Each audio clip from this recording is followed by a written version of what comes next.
L'usine General Motors du Québec à Sainte-Thérèse a été citée en exemple parmi toutes les usines General Motors du monde. Les employés sont de bons travailleurs. Ils ont même eu, à un moment donné, le meilleur taux de productivité.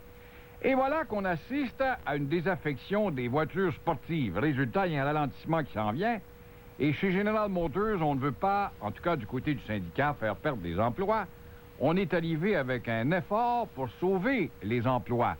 C'est-à-dire un plan. Les propositions syndicales comprennent toutes sortes de suggestions. La suppression des heures supplémentaires, la sous-traitance, la pré-retraite pour les employés qui ont 30 ans de service, la mise en place d'un comité de reclassement de la main-d'œuvre. Nous avons pour commenter un gars de la partie patronale pour voir justement s'il ne voit pas quelque chose de raisonnable là-dedans, qui est aux communications chez General Motors, Mark Osborne.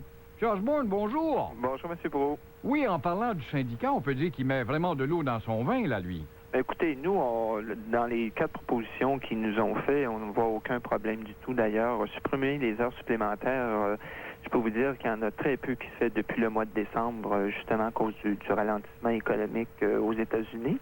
Alors ça, c'est pas un problème. Excusez-moi, mettre sur pied un comité de reclassement de la main-d'œuvre, c'est prévu dans la loi, dans le Code du travail. Alors ça, il n'y a aucun problème.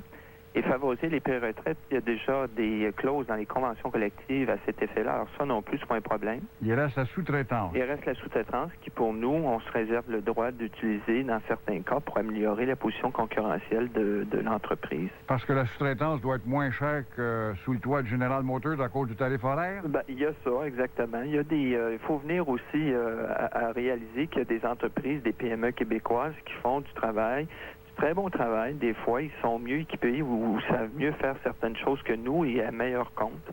Et si on n'a pas recours à la sous-traitance, eh bien, les autres concurrents le font et on prend rapidement de l'arrière. Comment ça se fait que cette usine-là, qui a été citée comme ayant le meilleur taux de productivité au monde il n'y a pas longtemps, se voit tout d'un coup face à un ralentissement, les voitures sportives capitale mondiale de la Camaro et de la Firebird, puis là, tout d'un coup, la faveur n'est plus là ou a diminué? Comment expliquer ça? Ben, écoutez, ça n'a rien à voir avec la productivité qui est quand même bonne à l'usine. C'est tout simplement que le marché américain ralentit. Et quand le marché américain ralentit, les premiers effets d'un marché qui ralentit, c'est que les gens cessent d'acheter des maisons, des voitures, des biens durables, des biens dont vous avez besoin de financement.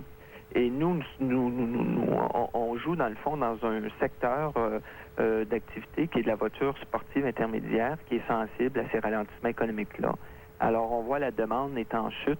C'est pas seulement chez General Motors, on peut aller voir chez les autres manufacturiers, ils font face à la même musique. Et à ce moment-ci, pour éviter de gonfler les inventaires d'une façon astronomique, il faut lui prendre des mesures pour réduire notre production à partir d'octobre. Et bien sûr, la Camaro et la Firebird se vendent surtout aux États-Unis, les Québécois n'encourageant pas les leurs, même s'il y a 12 emplois autour d'une voiture préférant les japonaises, comme c'était le cas quand on a fait venir Renault, puis Peugeot, puis Hyundai, on n'encourageait pas. Dès que c'est chinois, on n'encourage pas.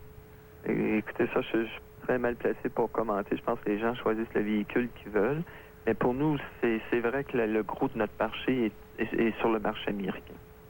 Mais d'autres gens vont vous dire, pourquoi est-ce que vous ne changez pas de chaîne de montage ou ne fabriquez pas une autre sorte de voiture si la fièvre est passée pour la Camaro et Firebird? Écoutez, je dois vous dire, c'est important, la fièvre n'est pas passée pour le Camaro Firebird.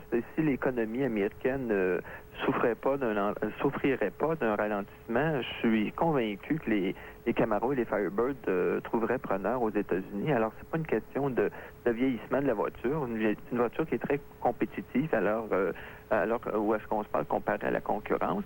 Maintenant, quand on parle d'aller chercher un autre mandat, nécessairement, on ne peut pas faire ça en créant ciseaux. Il faut regarder ce qu'on peut faire, ce qu'on peut intégrer avec ces choses-là. Et ces décisions qui sont à plus long terme, malheureusement. On ne peut pas prendre une voiture, quelle qu'elle soit, et demain matin, l'intégrer aux chaînes de montage. Ça prend des changements technologiques, la préparation de main-d'œuvre, de formation. C'est compliqué. Il n'y a pas de doute. Mais le dollar baisse chez les Américains, puis ils font par exprès. Est-ce que ça ne devrait pas aider à exporter cette voiture-là dans d'autres pays? Oui, évidemment, ça nous mène, disons, en concurrence plus favorable sur les marchés de l'Europe, du Japon. Mais quand on regarde les volumes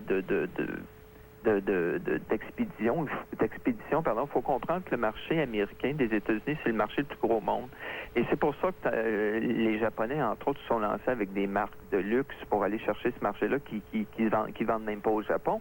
Simplement parce que c'est le plus gros marché. Tout le monde essaie d'y être et de se maintenir parce que il y a des affaires formidables à faire sur ce marché-là. Et une question de 64 000 $. Avec tout ça et cette volonté du syndicat, le ralentissement, Oui. quel est l'avenir de GM Québec? Écoutez, pour moi, là, il n'y a aucun doute dans mon esprit que c'est une bonne usine, que l'avenir n'est pas remis en question, quoi que ce soit. Les difficultés qu'on rencontre présentement sont strictement reliées au ralentissement économique de la voiture aux États-Unis et il n'est pas question de remettre là, en question l'avenir de l'usine.